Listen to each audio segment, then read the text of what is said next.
Jack, Grace, what is that? I printed episode 1. I've been carrying it around for a week. You printed episode 1? Luna she's on my lap. She never does that. She knows. She might. Jack, before we begin, I want to read you something. The first words of this podcast, word for word. Okay. Hello, everyone, and welcome to the Speak Bench. I'm Grace. Today, we start at the very beginning. Episode 1, Level 1, Beginner English, and our first lesson, the most important thing you can say in any language. Hello. Nice to meet you. That was episode 1. That was episode 1, and this is episode 30. And today, I want to go back to the beginning, one last time, together. Hello, everyone. I'm Jack. This is episode 30 of the Speak Bench, the grand finale. And if you've been here since the beginning, or if you're just joining us now, welcome. Today is for everyone who has ever tried to learn English and meant it. We're going to do something we've never done. We're going to have the conversation from episode 1, but at the level we're at today, because I want to show you and show everyone listening what 30 episodes actually looks like. Jack, tell me about yourself.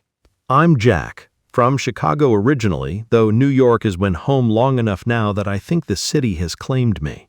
Professionally, I work as a senior product manager at Harrison & Co. I lead the Stellar Tech account, which has been one of the most demanding and rewarding things I've done in my career. And outside of work, I have Max, who is a small brown dog with a chaotic personality and absolutely no self-awareness about his size. And I have Luna, who belongs to Grace, but who I consider a close personal friend, despite her making clear on numerous occasions that the feeling is not mutual. Luna is on my lap and she did not object to being called your close personal friend. I'll take that as a sign. In episode 1, what would my answer have been? I am Jack. I am from Chicago. I have a dog. His name is Max. He is small and brown. I like pizza.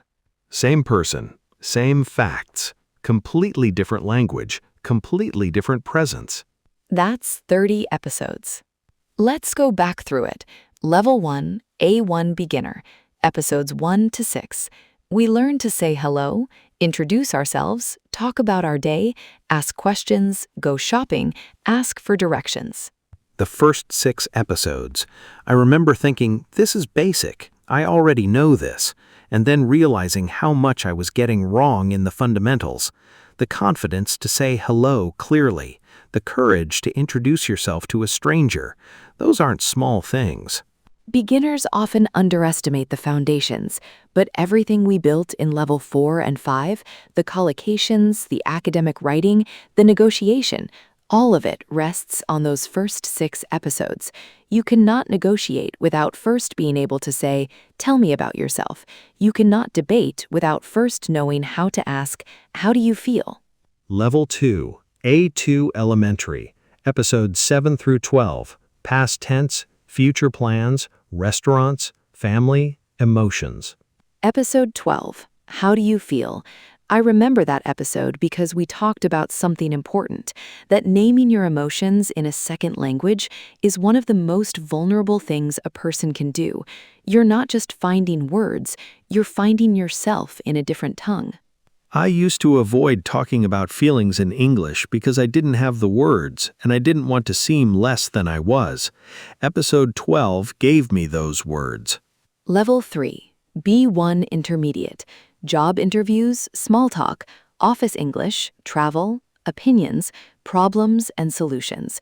The level where English stopped being something you were learning and started being something you were using. The airport episode. I remember episode 16. I was terrified of airports in English, all the announcements and the security and the questions at check-in. And then I did it at a real airport 3 weeks after that episode. And it worked. Everything worked. Did you call me from the airport? I called you from the gate. I said, Grace, the boarding pass worked. And you said, of course it worked, Jack. And I felt like a different person. Level 4, B2 Upper Intermediate, the level that changed everything. Jack's story. The offer.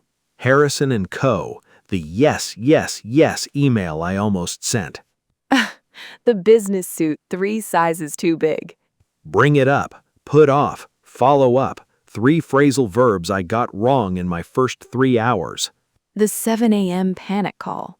The CEO. Fletcher's dry wit. The color on my slides. The rubber situation. The rubber situation nearly caused a diplomatic incident. Hey guys, our product is literally the best thing. Grace's face when she read that. Your face when Stellar Tech responded, comprehensive and well-structured. I will never forget that. Level 5, C1 Advanced. The level I never thought I'd reach. Teaching. Debating both sides of any issue. Academic writing, media literacy, negotiation, cultural nuance.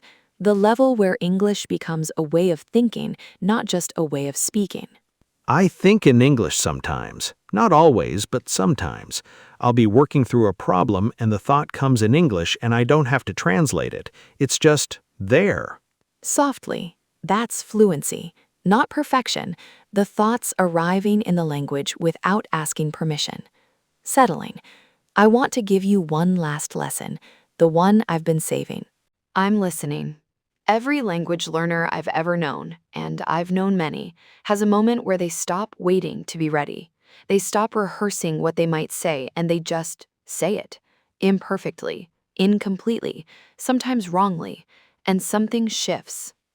Because real English, real communication in any language is not about mastery. It's not about the perfect collocation or the C1 sentence structure or the correct use of the passive voice. Those things matter. We spent 30 episodes building them, but they're tools. The point of the tools is what you build. What do you build? Connection, understanding. The moment when another person, someone who grew up speaking a different language, thinking in a different way, living a different life, understands what you mean, and you understand them. That moment, that is what English is for. I felt that moment on the call with Fletcher, when he laughed at my joke, when I said, I think that went over my head, could you explain? And he said, that's the most honest thing anyone said to me in a business meeting in years. That was the moment. That was the moment. Not the perfect vocabulary, not the formal register, the honest, present, real human moment in English. So the final lesson is be present in the language? The final lesson is this. Real English is not about being perfect. It is about being present. Show up in the language with whatever you have. Say the imperfect sentence. Ask the honest question. Admit when you don't understand. Use the words you have while you're learning the ones you don't. Because the person on the other side isn't listening for your grammar. They're listening for you. They're listening for you. They're listening for you. I'm going to say something, not as a student, just as me. When I started the Speak Bench, I thought I was learning vocabulary. Then I thought I was learning grammar. Then I thought I was learning how to communicate professionally. And all of that was true. But what I was actually learning, what you were actually teaching, was how to show up in English, in rooms I didn't think I belonged in conversations I thought were above me, in moments where I had to say, I don't know, but I'd like to understand, and trust that the other person would meet me there. Max learned to sit after about 40 attempts. Luna has never once done anything she was asked to do. And I learned English somewhere in between, with effort and stubbornness and a lot of mistakes and someone patient enough to explain the same thing 17 different ways until one of them landed. That was you. That was always you. You gave me the easy part. You showed up. We both showed up. And now, what comes next? The Speak Bench isn't ending. The series, Real English A to Z, is complete, but this podcast, this conversation, continues. New episodes are coming, new topics, new stories, and Jack will be here. I'll be here with new guests, new English challenges, new things I'm learning, because the truth is, you never finish. Not at C1, not at native level, not ever. There is always more to understand, more nuance, more context, more human beings to understand better. And for those of you who have listened to all 30 episodes, you have completed one of the most comprehensive English learning journeys available anywhere, from A1 to C1, from hello to I am absolutely delighted to receive your offer. You did that.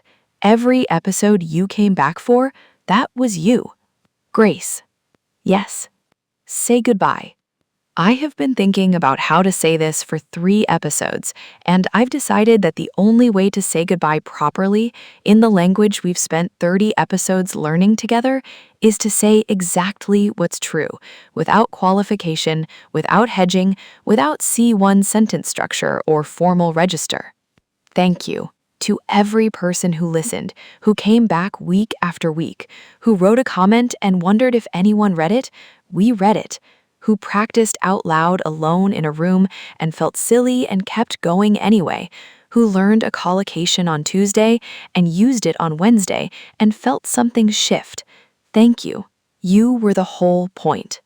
And Jack, you were the proof that this works, that English can be learned and language opens doors that nothing else can open, and that the student who walks in saying yes, yes, yes to a CEO can walk out saying, I would like to formally accept this position.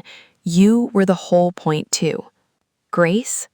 I'm Grace, and this has been The Speak Bench.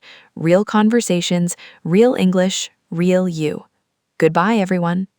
And I'm Jack. And wherever you are in your English journey, whether you're on episode 1 or episode 30 or somewhere in between, I want to leave you with the only thing that matters, the thing Grace taught me without ever saying it directly until today.